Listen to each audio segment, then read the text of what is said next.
오늘 본문에서 에스겔은 이제 주의 영에 의해서 성전 동쪽 문으로 이동하게 됩니다. 그곳에서 에스겔은 이제 25명의 지도자들이 서 있는 것을 보게 되는데요. 이들은 8장 16절에서 하나님의 성전을 등지고 태양신을 숭배하던 사람들이었습니다. 태양을 숭배하던 25명이었다는 거죠. 에스겔은 그 25명 중에서도 백성의 고관이었던 야하사냐와 브나야의 아들 블라디아를 보았다라고 이야기하고 있는데요. 굳이 왜 이 두 사람의 이름을 꼭 집어 기록하였는가를 생각해 보면, 먼저 이 두 사람은 각각 그 이름의 뜻이 하나님이 들으신다, 하나님이 구원하신다라는 뜻의 이름을 가진 사람들이었습니다.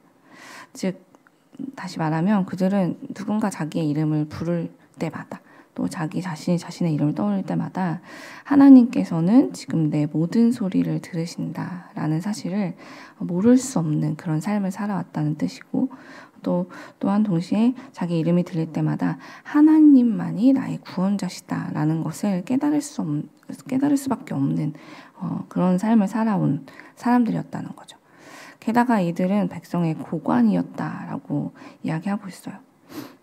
온 나라와 백성들이 이렇게 어려운 시기를 지나고 있는 때에 이 두 사람이 해야 될 일은 백성들을 올바른 길로 인도하여 믿음을 지켜낼 수 있도록 그들 인도하는 책임을 맡은 자들이었다라는 것을 알려주는 것인데요.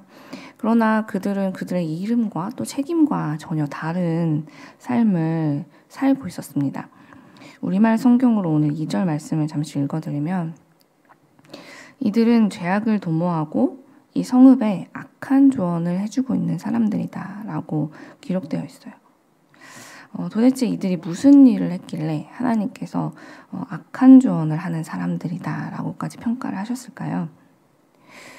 이들은 바벨론의 포로로 끌려가지 않고 예루살렘에 남아있는 자신들에 대해서 우리는 하나님의 특별한 보호하심을 받는 사람들이다 라는 그런 교만한 말을 했습니다. 사실 이 말, 우리는 괜찮아, 우리는 하나님의 특별한 보호하심을 받는 사람들이야 라는 이 말은 당시 지금 이 두려움과 불안한 삶을 하루하루 살아가고 있는 그 백성들이 사실 그때 가장 듣고 싶어 했던 말이었을 겁니다. 우리는 하나님의 특별한 보호를 받는 사람들이다.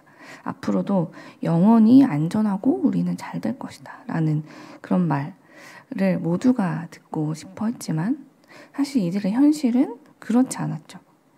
이스라엘 백성은 사실은 지금 그들의 죄로 인해서 하나님의 심판 앞에 서 있는 상황이었습니다. 지금은 그렇기 때문에 하루속히 스스로의 죄를 회개하고 하나님 앞에 나아가서 하나님, 우리가 어떻게 해야 될까요를 여쭤보고 주님의 말씀에 순종해야만 하는 때였는데요. 이들은 그런 길로 백성들이 나아가도록 도운 것이 아니라 바벨론에 먼저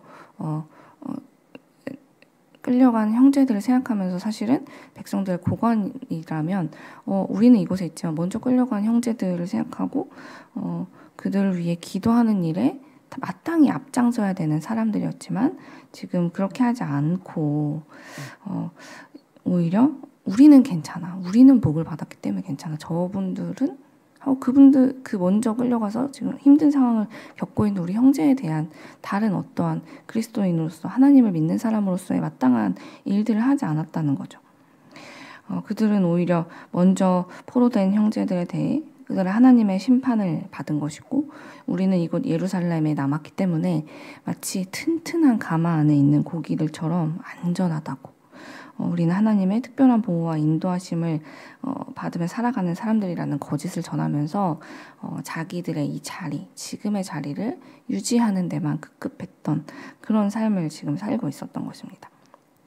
하나님은 이런 사람들의 모습을 보면서 너무 마음이 아프셨습니다. 왜냐하면 하나님의 뜻은 그들의 말과 정반대의 길을 향해 가고 있었기 때문이죠.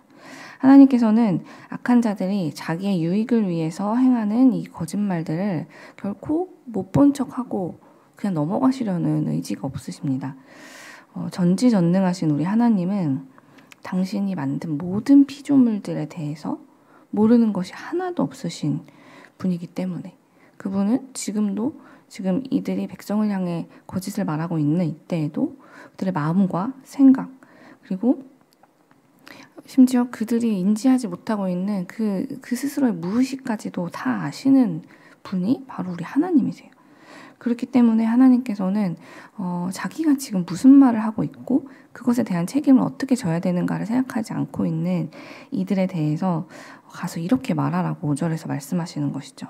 너희 마음에서 일어나는 것을 내가 다 아노라 라고 가서 그대로 전해라 라고 하나님은 에스겔에게 말씀하신 것입니다. 하나님은 우리가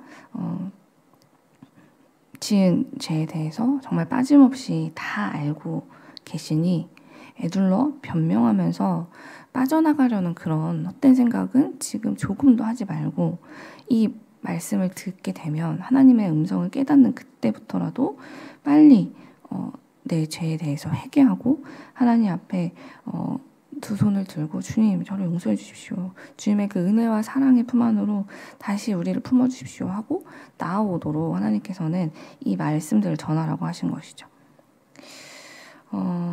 그러므로 오늘 이 말씀을 살펴보면서 사실 우리의 삶을 돌아볼 때 우리는 눈만 뜨면 내 뜻대로 사느라고 매일매일 그냥 그렇게 하나님의 뜻에서부터 멀어지는 그런 삶을 살아가고 있는 나 자신을 돌아보면서 지금 이때 우리가 해야 되는 일이 무엇이겠습니까?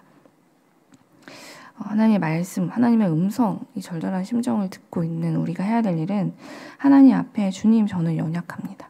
죄 앞에 날마다 무너지는 내 마음 하나도 제대로 컨트롤할 수 없는 그런 죄 앞에 참으로 무능한 자입니다. 그러니 내 삶을 맡아주십시오 하고 내 삶의 주권을 하나님께 내어드리는 것, 그것이 우리가 해야 되는 일인 것이죠.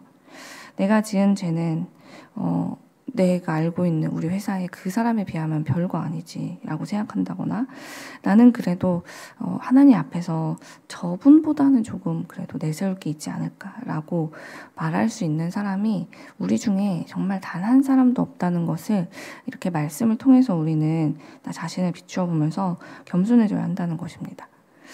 우리가 오늘 이렇게 또 과거에부터 지금까지 또 앞으로도 정말 많은 죄를 짓는 사람들이지만 그럼에도 불구하고 하나님께서 우리에게 이렇게 어찌 보면 또 하루 평범한 하루를 살아갈 수 있게 하시는 것은 내가 다른 사람보다 뭔가 죄를 덜 지어서 나는 그래도 하나님 눈 감아 주실 만해서 그렇게 나를 이런 하루를 살아갈 수 있도록 은혜를 베풀어 주신 게 아니라는 것 우리는 기억해야 한다는 것입니다.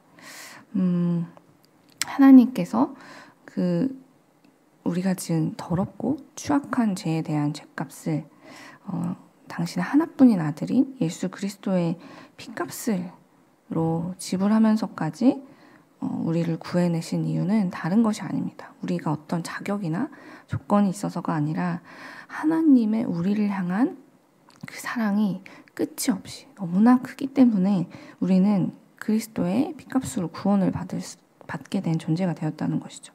우리의 죄가 그래도 어느 정도 용서할 만큼 적당한 수준이어서가 아니라 하나님의 사랑과 은혜가 너무나 크시기 때문에 우리는 오늘 하나님의 자녀라는 이름으로 구원을 받고 이 자리에 서 있다는 것입니다. 그러니 우리 매일 매순간 이 사실을 잊지 않고 또 믿음으로 고백하며 살아갔으면 좋겠습니다. 하나님은 우리에게 언제나 주께서 우리를 얼마나 사랑하시는지 그 사실을 우리가 믿을 때까지 알려주고 싶어 하시는 분이십니다. 오늘 우리가 읽었던 10절과 12절의 말씀을 보면 하나님께서 우리를 진짜 그렇게 사랑하시는데 이렇게 심판을 하신다고? 라고 궁금해하고 있을 우리를 위해 하나님이 자기 백성을 심판하는 이유가 무엇인지를 2번이나 알려주고 계세요. 이 2절에서 그 이유, 심판하시는 이유가 뭐라고 하시냐면 그러면 너희는 내가 여호와인 줄 알리라 라고 말씀하세요. 이 심판을 통해서라도 우리가 하나님이 여호와이신 것을 다시 기억하고 깨닫고 믿게 되는 자리로 나오는 것. 그것을 위해서 하나님께서는 심판을 행하신다는 것이죠. 그동안 당신의 마음을 속상하게 하고 아프게 한 사람들을 빠짐없이 다 붙잡아서 하나님이 그동안 속상했던 만큼 분풀이 하려고 심판을 하시는 게 아니라는 겁니다. 그렇게 말을 듣지 않는 죄인들조차도 단 한 사람도 빠짐없이 내가 여호와인 줄 알게 하시려고, 하나님은 그 죄인 한 사람까지도 구원하시려고 독생자 예수 그리스도를 보내셨고 그 아들을 보내신 분이 바로 이 여호와 하나님이시라는 사실을 깨달아 우리가 그분의 사랑 안에서 벗어나지 않게 살아가도록 심판까지도 도구로 사용하신다는 것이죠. 그러므로 사랑하는 여러분, 오늘도 우리를 위해 당신의 모든 것을 내어주시는 우리 하나님 안에 거하십시오. 나를 구원해 주시는 분은 우리 하나님밖에 없습니다. 우리가 자꾸만 어느새 다른 사람들을 따라 눈 돌리게 되는 돈이나 인맥이나 물질이나 학위나 자녀들은 우리의 구원이 아닙니다. 오직 예수 그리스도 안에만 영원한 용서와 영원한 구원의 길이 있습니다.